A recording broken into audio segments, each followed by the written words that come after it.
Good morning, students. I hope you all are fine. And today we will learn the topic conjunctions from your grammar book.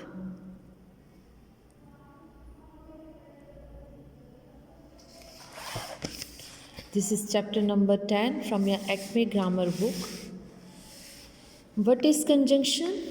A conjunction is a word which is used to join two different words, phrases, clauses, and sentences and tell the relationship between two joined parts. Basically जो conjunctions होता है इसको हम linkers भी कहते हैं.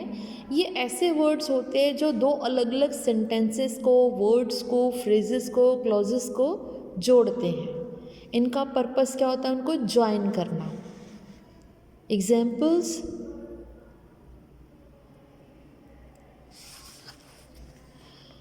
I play cricket and chess. मैं cricket और चेस खेलता हूँ. तो यहाँ पर जो एंड है ना बेटे, ये कंजंक्शन है, क्योंकि क्रिकेट और चेस ये दो नाउन्स हैं, दोनों को एंड जो है वो जोड़ रहा है. Ram likes going to theatre and eating delicious food. Ram जो है वो पसंद करता है थिएटर जाना और टेस्टी टेस्टी खाना खाना. तो यहाँ पर ये एंड जो है दो फ्रेजेस को ज्वाइन कर रहा है, तो ये कनेक्टर है. कनेक्टर भी कहते हैं इसको, लिंकर भी कहते हैं, कंजंक्शन भी कहते हैं. Okay. I know where he lives. मैं जानता हूँ कि वो कहाँ रहता. तो ये दो क्लॉजेस को जोड़ रहा है. वेयर, ये कंजंक्शन है. Clear. He hates but I love chocolate. उसको वो हेट करता है लेकिन मैं बहुत लव करता हूँ चॉकलेट, मैं बहुत पसंद करता हूँ. तो यहाँ पर जो दो सेंटेंस ज्वाइन कर रहा है बट, तो ये कंजंक्शन है. ठीक है. इसको दो पार्ट्स में हम क्लासिफाइड कर सकते हैं. First one is coordinating conjunction and the second one is subordinating conjunction. तो आज हम पहले कोऑर्डिनेटिंग कंजंक्शन के बारे में पढ़ेंगे. It is use to join two words, phrases, independent clauses और sentences which are equal in structure. जो सेम स्ट्रक्चर के होते हैं, जिनका सेम मीनिंग ही रहता है, एक जैसा ही आइडिया रहता है, उनको जो हम ज्वाइन करते हैं तो उसको कोऑर्डिनेटिंग कंजंक्शन कहते हैं. जैसे ही सैंग एंड आई डांस्ड. उसने गाना गाया और मैंने डांस किया. तो आइडिया तो सेम है, नाचना गाना, तो एंड कंजंक्शन से इसको हमने ज्वाइन कर दिया. We both supported and took care of him. कि हम दोनों ही बहुत सपोर्टेड हैं और उसकी केयर करते हैं. ठीक है. आइडिया दोनों में सेम है, इसलिए हमने एंड कनेक्टर से इसको ज्वाइन कर दिया. अभी ऐसे जो कंजंक्शंस हैं वो वन बाय वन हम पढ़ेंगे. पहली है क्यूमुलेटिव कंजंक्शन, इसे कॉपुलेटिव भी कहते हैं. It is use to join two statements और फैक्ट्स ऑफ सिमिलर नेचर. एक ही नेचर के दो अगर सेंटेंसेस हैं उनको ज्वाइन करने के लिए. कौन कौन सी हैं आज हम पढ़ेंगे. पहला है and.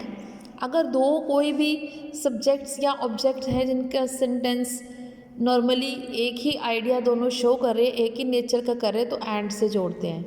He played cricket and hockey. उसने खेला क्या, क्रिकेट और हॉकी, दोनों ही गेम्स हैं, तो इसको हमने एंड से ज्वाइन कर दिया. ठीक है. नेक्स्ट है हम बोथ और एंड दोनों ज्वाइन करेंगे. It is use to join two parts with stress और कॉम्बिनेशन. जब किसी बात पे जोर दे के बोलना होता है. As well as is not use with both. Both के साथ हम एज वेल एज यूज़ नहीं करते, बोथ के साथ हम एंड यूज़ करते हैं. इस बात का ध्यान रखना है आपने.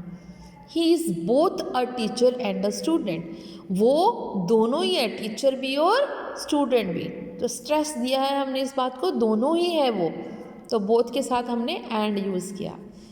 एज वेल एज का मीनिंग होता है कि साथ साथ. It means together with, along with और besides with. It is not a substitute of and. ये एंड की जगह पर यूज़ नहीं होता. If two subjects are joined by it, अगर इसको दो सब्जेक्ट से ज्वाइन करते हैं, it is assume that action is perform by first subject. ऐसा ये माना जाता है कि एक्शन जो है वो पहला सब्जेक्ट कर रहा है जबकि दूसरा सब्जेक्ट उसके साथ ही है. तो so verb will come as per the number of the verb. तो पहला जो सब्जेक्ट होता है उसी के अकॉर्डिंग हम हेल्पिंग वर्ब लगाते हैं. ठीक है. जैसे यहाँ पे Ram as well as his brothers, Ram और उसके साथ साथ उसके भाई। तो हमने यहाँ पे जो हेल्पिंग वर्ब लगाया है फर्स्ट सब्जेक्ट को देख के, राम को देख के ही लगाया है। Ram as well as his brothers is coming, इसलिए यहाँ पे सिंगुलर आया है। Okay, not only but also, ना सिर्फ बल्कि, ये सेंटेंस होता है ना, तो he is not only smart, वो ना सिर्फ स्मार्ट है बट ऑल्सो इंटेलिजेंट, बल्कि वो इंटेलिजेंट भी है। ठीक है, तो it is use to join two parts but the second part is focused more than the first, जिसमें सेकेंड वाले पे ज़्यादा फोकस किया जाता है पहले की बजाय, कि ना सिर्फ वो स्मार्ट है, ही is not only smart but also, बल्कि वो इंटेलिजेंट भी है। ठीक है, इस तरह हम यूज़ करते हैं इसको। अभी नेक्स्ट है और कहाँ यूज़ करते हैं, जहाँ पर हमको चॉइसेस दी होती हैं, ये वाली या ये वाली।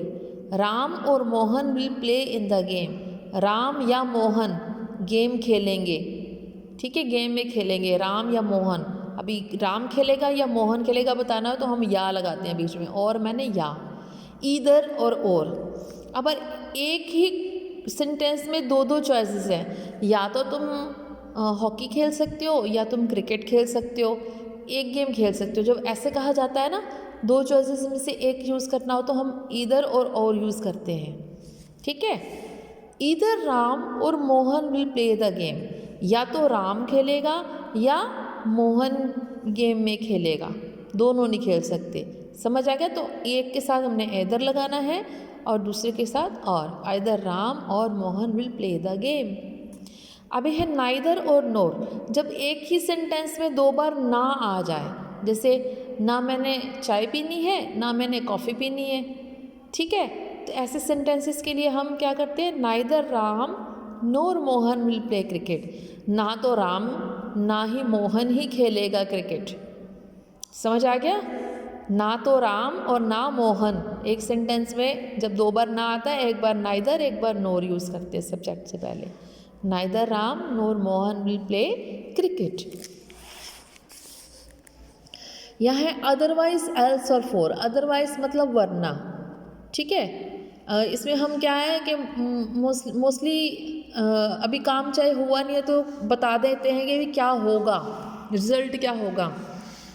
ठीक है, it is use to tell consequences if certain action is done और अनडन, चाहे वो हुआ चाहे नहीं हुआ, कॉन्सिक्वेंसेज क्या क्या परिणाम हो सकते हैं। वॉक फास्ट, जल्दी चलो, otherwise you will miss the train, वरना तुम्हारी ट्रेन मिस हो जाएगी। ठीक है, तो अदरवाइज मतलब वरना। अभी है नेक्स्ट बट का मतलब होता है लेकिन। ठीक, Ram is intelligent but he doesn't stand first in the class, Ram intelligent है लेकिन वो क्लास में फर्स्ट नहीं आता है। समझ आ गई? स्टिल और येट का मतलब अभी पहले वाली सिचुएशन अभी तक वो चेंज नहीं हुई। ठीक है, जैसे पहले थे अभी भी वैसे ही है। My brother cheated me still I respect him, मेरे भाई ने मुझे चीट किया लेकिन मैं आज भी उसकी रिस्पेक्ट करता हूँ। आज भी रिस्पेक्ट, पहले भी करता था आज भी करता हूँ, स्टिल मैंने अब भी।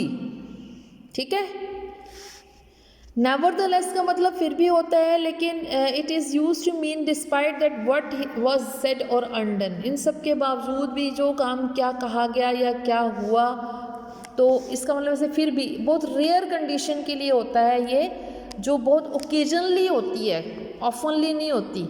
ठीक है,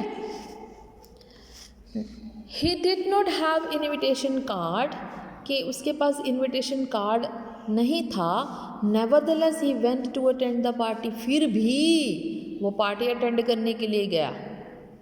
ठीक है, तो यहाँ पर नेवरदलेस आया मतलब इनविटेशन कार्ड नहीं था फिर भी वो पार्टी अटेंड करने के लिए गया। तो ऐसा हर बार नहीं होता, कभी कभी होता है, तो फिर भी उसके लिए हम नेवरदलेस लगाते हैं।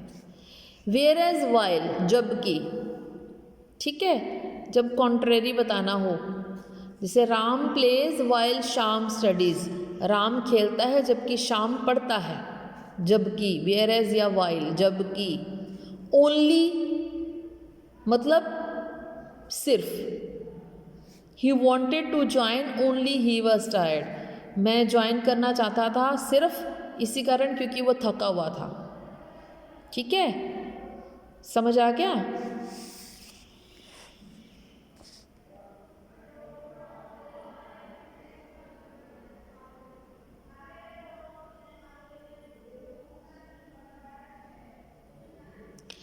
अभी यहाँ पर नीचे आपको कुछ दिया हुआ है, illative conjunction, it expresses the cause and effect relationship between the two statements, it means that one statement can be inferred from other, it includes that's why, therefore, so etcetera. अब हम ये देखते हैं किस लिए, दैट इज़ वाई जब आपको reason देते हैं किसी का, it is raining, that is why there will be no match, बारिश हो रही है इसीलिए यहाँ पर कोई भी मैच नहीं हुआ। ठीक है, तो दैट इज़ वाई ये बहुत लेटेस्ट चलता है, दैट इज़ वाई।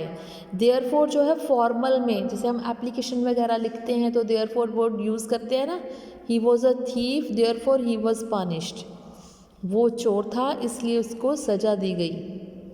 ठीक, सो मतलब होता है तो, he was not well so he could not play match, वो ठीक नहीं था तो वो मैच नहीं खेल सका, तो इसलिए, इस कारण से, दैट इज़ वाई। समझ आ गया? आज हमने कोऑर्डिनेटिंग कंजंक्शन सारी कर ली, and in next class we will do the subordinating conjunction. Okay, this is sufficient for today. Take care, good bye.